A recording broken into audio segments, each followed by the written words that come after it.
माणसाने घमेंड, अहंकार, मोह, मत्सर या दुर्गुणांपासून दूर राहिले पाहिजे. आपण प्रत्येकजण देवदर्शन घेतो तेव्हा प्रत्यक्षात आपण मूर्तीमध्ये देव पाहतो.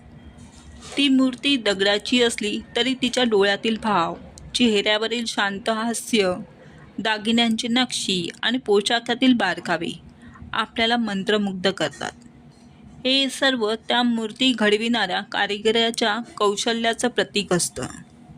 दगडातून देव प्रकट करताना त्या कारागिराची मानसिकता, श्रद्धा, भक्ती, बोटातील सफाई आणि छन्नी हातोडीचा संयमित वापर फार महत्त्वाचा असतो. दगडातील नको असलेला भाग हळुवारपणे काढून टाकला की आत लपलेली सुंदर मूर्ती प्रगट होते. हेच खरं मूर्तिकाराचं कसब आहे. याच विचारातून आपल्या नात्यांचाही अर्थ समजतो. आपण जेव्हा मूर्तीसमोर हात जोडतो तेव्हा नकळत एक गोष्ट स्वीकारायला हवी.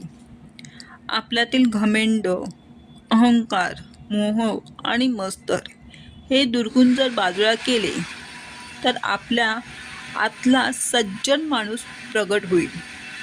जसं दगडातून अनावश्यक भाग काढल्यावर मूर्ती सुंदर दिसते, तसंच माणसाच्या मनातून दुर्गुण दूर झाले की नात्यात सौंदर्य येतो. नात्यांमध्ये वागताना संयम, समजूतदारपणा आणि नम्रता आवश्यकता असते. प्रत्येक माणूस परिपूर्ण नसतो, पण समोरच्याच्याच चुकांकडे सहानुभूतीने पाहिलं तर नातं टिकतं. कठोर शब्द, अहंकाराची भाषा आणि मत्सराची भावना नात्यांना तडा देतात.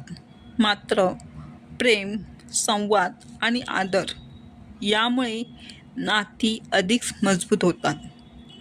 म्हणूनच देवदर्शन केवळ मूर्ती पाहणं नसून स्वतःकडे पाहण्याची एक संधी आहे. स्वतःतील दुर्गुण घडवून टाकले तर माणूस नात्यांमध्येही देवासारखा वागू शकतो. श्री स्वामी समर्थ.